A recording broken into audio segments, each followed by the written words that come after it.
Welcome to SUPERMOTOLAND TV. As you can see, it hasn't stopped raining in Spain for about 2 weeks now. Well, a little bit on and off, but it's getting a bit close to the first round of S1GP, where we're going to take one rider, Loris Ford Dunn, on these two bikes here. So we're busy just preparing the bikes. We're going to take two bikes. We're going to take a 2022 A-kit bike and a 2024 A-kit bike, both with slightly different configurations. Kind of the idea is that we've got a single pipe on this one, and this has been built for like bottom end power. Suffers on the bigger tracks because it doesn't have the top end power of like a twin pipe system, but the idea was to make something that would pull around the circuit of Albaida, which is quite a sort of tight and twisty track with a lot of off-road on it. So we wanted to make a bike that was specifically for that track, and it, a bit of an experiment in producing it. We've also just fitted a second injector system from VRD Motorsports in the UK. I think MXology is the brand name that actually makes these. So that's a system. I just bought the actual injector kit from them, the second injector, and then I've put it into my own maps into a Vortex ECU. So I'm working on that at the moment. I'm running basically it's all development work at the moment, but map 1's one injector, map 2 is with the second injector, and we're basically just playing with that at the moment. Test in progress. So I'll let you know how we get on with that.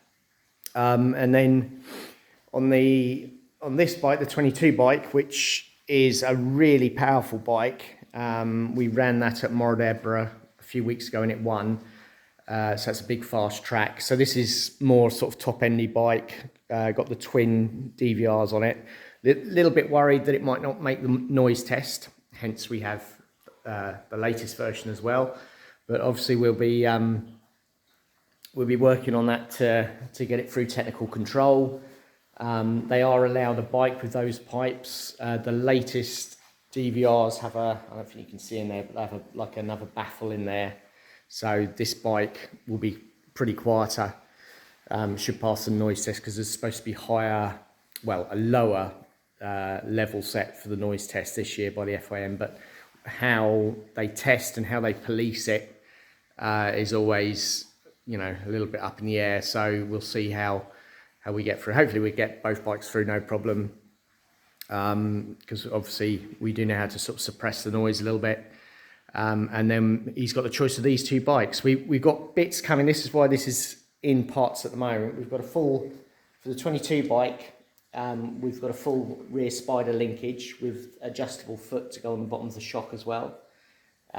So that's supposed to give us a more linear linkage, which we have already on the 2024 bike, which works quite well. So we continue to always develop both bikes, the old type bike, the 22, and the new type bike, the 24. So whatever works on the 24 bike, we then try and replicate onto the 22 bike.